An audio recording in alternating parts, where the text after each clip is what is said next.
On a sunny afternoon, sunlight was streaming through the window as I sat on the living room sofa, hugging my stuffed animal, Mr. Bunny. In the kitchen, my new mom was making snacks for Amy. The sweet aroma of chocolate chip cookies filled the entire room. Outside the window, I could occasionally hear sirens from ambulances heading to Mayo Clinic. That's where Dad is building a new ward. Dad told me that's also where my real mom received treatment for a long time. Amy, they're ready. Mom's gentle voice rang out. I could hear Amy's happy footsteps running toward the kitchen. I started to get up too. Emma, no snacks for you today. You didn't clean up yesterday, remember? Mom's voice sounded a bit cold. I clutched the star-shaped pendant hanging from my neck. Inside was a photo of my real mom, always smiling kindly. But before I could finish, Mom sighed. In the light streaming through the kitchen window, her profile looked like a shadow. You're all ready. She stopped mid-sentence. That happens a lot lately. I could see Amy munching on cookies with a big smile on her face. Even though she's my little sister, 4 years younger, lately Amy gets everything first: new clothes, toys, and Mom's affection. On Sundays, we have Sunday school at St. Mary's Church. Last week, Amy got lots of praise from Mom for singing hymns beautifully. I sang too, but Mom pretended not to notice. Still, the light streaming through the church's stained glass windows shines equally on everyone. But Dad is different. I'm home. Late in the evening, Dad's voice came from the entrance. Construction site dust clung to his work clothes. He always makes sure to stop by my room. Sometimes he even brings me hot cocoa from Caribou Coffee. Emma, how was your day? Dad's large hand patted my head. A bit rough, but warm. Mom again. Dad's expression clouded slightly. Outside the window, the evening sky was turning red. But Dad quickly returned to his gentle smile. Emma, remember that Dad will always protect you, no matter what. Saying this, Dad gave me a tight hug. His work clothes smelled of concrete. That smell has become my most comforting scent now. On weekends, our family goes to Silver Lake Park near our house on Elton Hills Drive. Amy loves the swings. Mom always pushes her gently. I sit alone in the shade, reading the book I brought. Books are the only things they haven't taken away yet. In my room, toys are gradually disappearing. You're too old for these now, Mom says as she cleans them out. But I know they're all actually being moved to Amy's room. Mom says first graders at Jackson Elementary shouldn't play with toys anymore. Yesterday, my beloved doll Jenny disappeared. When I was looking for her, Mom said, "You don't need such baby toys anymore, do you?" I could only nod silently. But that night, I thought I heard Jenny's voice coming from Amy's room. At night, when I open the star-shaped pendant in bed, I can see my real mom's smile. Dad says I have the same big brown eyes as her, and the same long black hair. In the photo, Mom is sitting on a bed at Mayo Clinic, smiling. This pendant that Dad told me to treasure has been my most precious possession since my real mom went to heaven when I was 4. Lately, at night, I hear voices from downstairs. Mom talking to someone on the phone. Arguing with Dad. They try to speak quietly so I can't hear, but I still do. About that child. But Michael. Absolutely not. When Dad's voice became unusually stern, I felt a little scared. On the other side of the wall, Amy was singing happily. But during the day, Mom still greets the neighbors with her usual kind smile. At PTA meetings and Sunday school, everyone calls her the ideal mother. The customers who meet her at the salon in Apache Mall say the same thing. She braids Amy's hair beautifully and buys her cute clothes. I have to tie my own hair now. Still, I try hard in front of the mirror. I'm proud of my long black hair, just like my real mom's. But last week, Mom said, "Shouldn't we cut that hair?" Today too, Minnesota's gentle early summer sunlight streams through the window. Cars line up in the Hy-Vee supermarket parking lot as people shop. But somehow, it feels like this house is getting colder and colder. Amy's laughter, Mom's sighs, and Dad's worried eyes swirl around inside this house. At times like these, I always clutch my star-shaped pendant. It feels like my real mom's warmth is still here. But lately, I've noticed Mom giving strange looks to this pendant, as if it's something that shouldn't be here. Summer vacation is approaching. At school, everyone's talking excitedly about their plans. Jessica is going to Disneyland. Tommy is going camping at his grandmother's house. When asked, "What about you, Emma?" I couldn't answer. Because Mom hasn't told me anything. That day, walking home alone as usual, I heard a voice from behind. "Emma."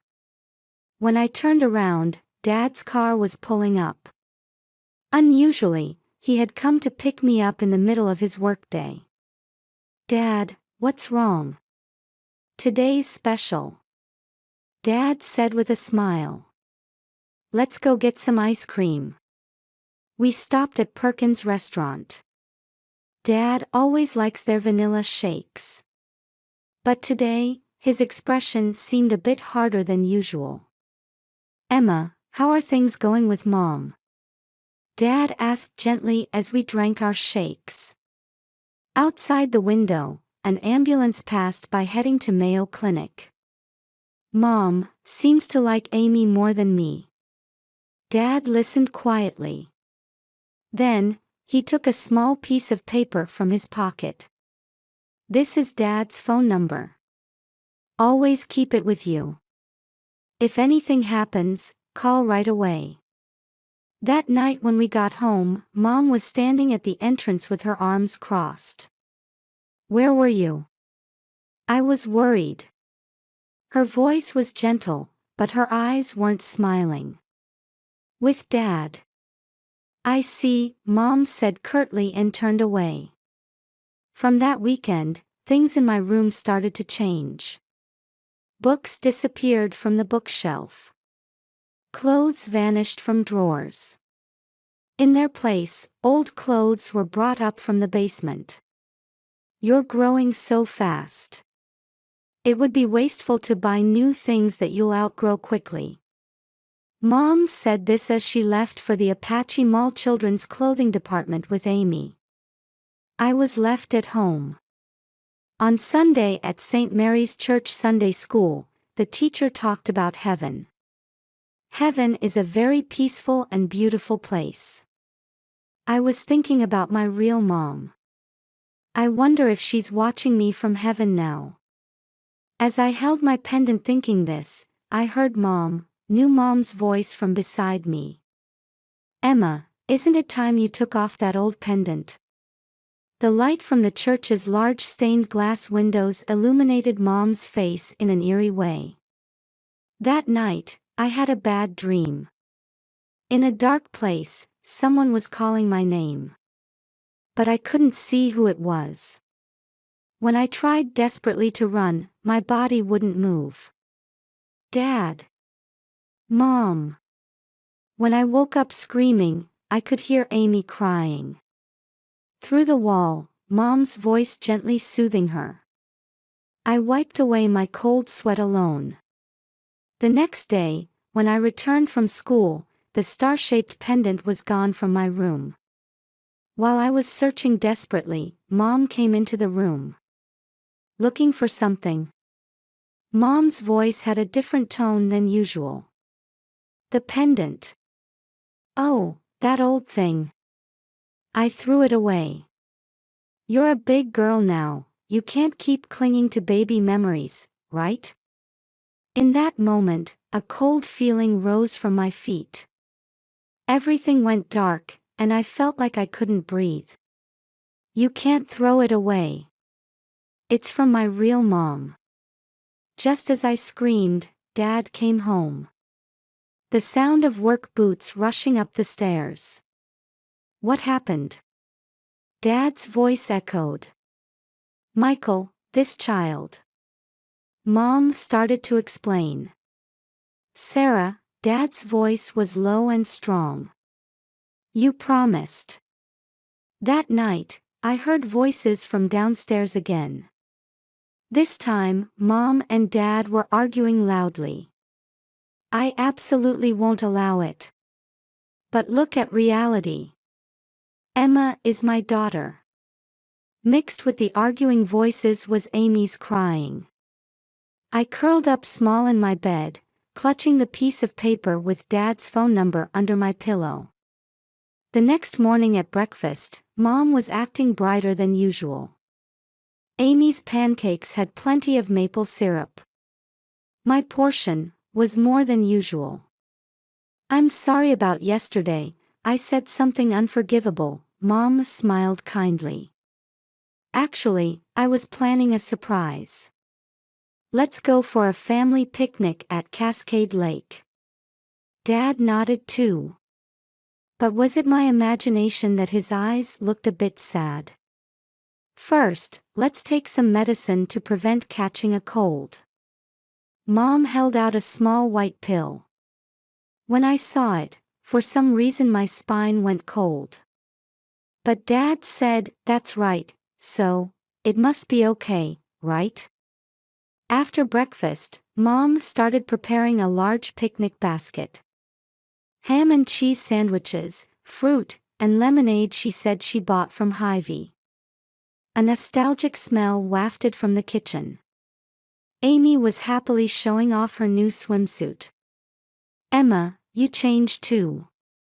When I turned at Mom's voice, she held out an old swimsuit. It was Amy's size from last summer. A bit small, but I couldn't complain. Dad unusually took the day off to drive us.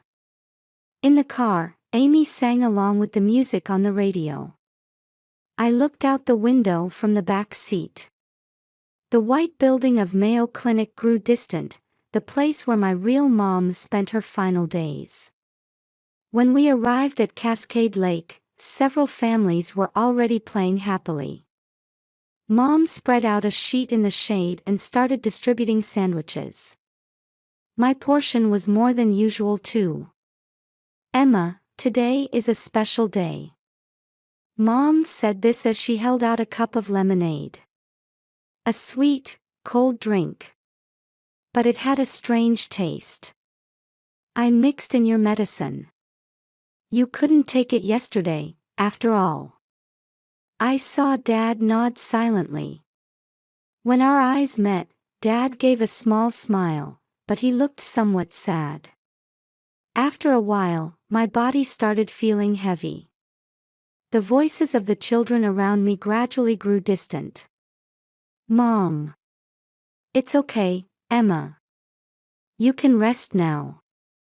Mom's voice sounded like it was coming from the bottom of a deep well. Dad. A large hand stroked my head. That was the last thing I remember. When I woke up, it was pitch black. Narrow. Hard to breathe. When I reached out, something hit just above me. It felt like soft fabric. When I spread both hands, they hit walls. Where am I? My own voice echoed very small. In the distance, I could hear something. The sound of a pipe organ. A hymn perhaps.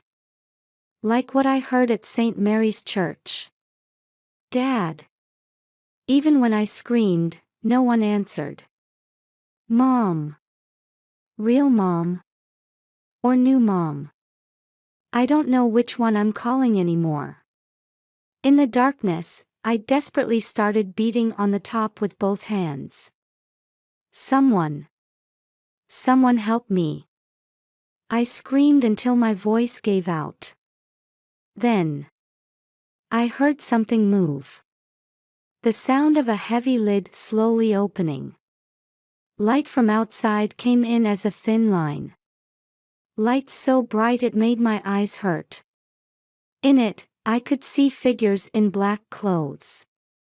At that moment, I understood everything. That this was a church, and I was in a coffin. When the lid opened completely, I slowly sat up. The people in black clothes stepped back one after another.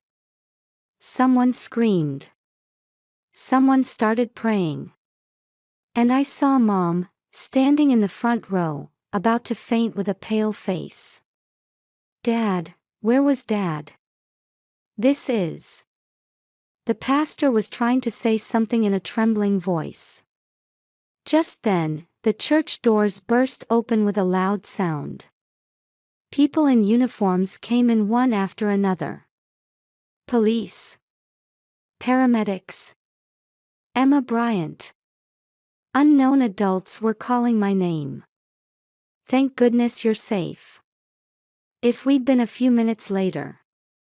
We secured the evidence. The suspect. In the confusion, one voice came through clearly. Emma. It was Dad.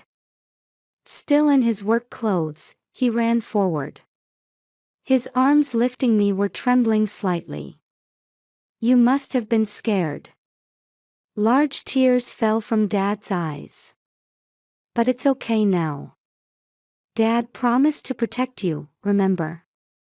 In the light streaming through the church's stained glass windows, I could see Sarah being taken away by the police. The sound of Amy crying.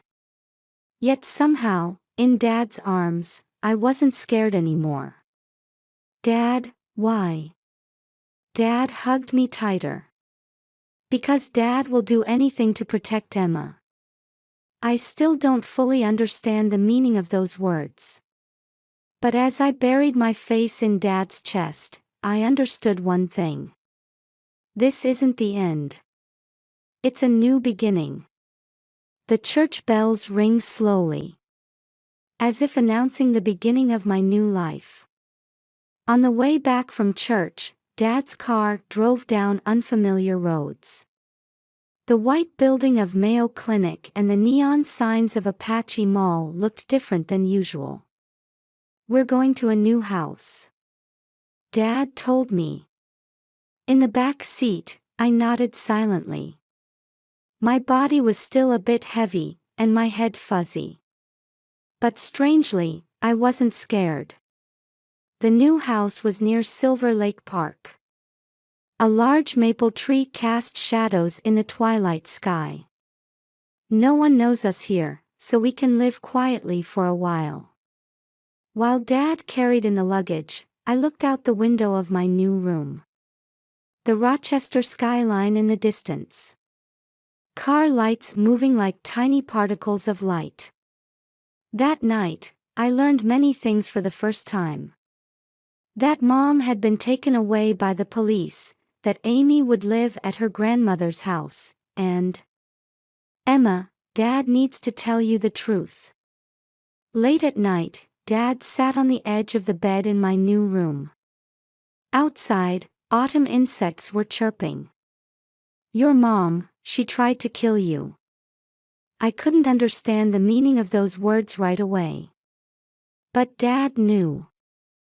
I heard her making suspicious phone calls. Dad's voice was trembling. So Dad had to pretend too. To let the police find evidence, to protect Emma.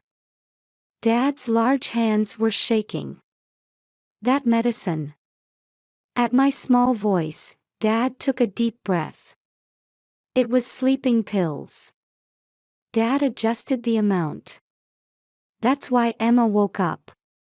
So. Dad knew from the beginning. Yes. But I didn't have evidence of what your mom was really trying to do. So.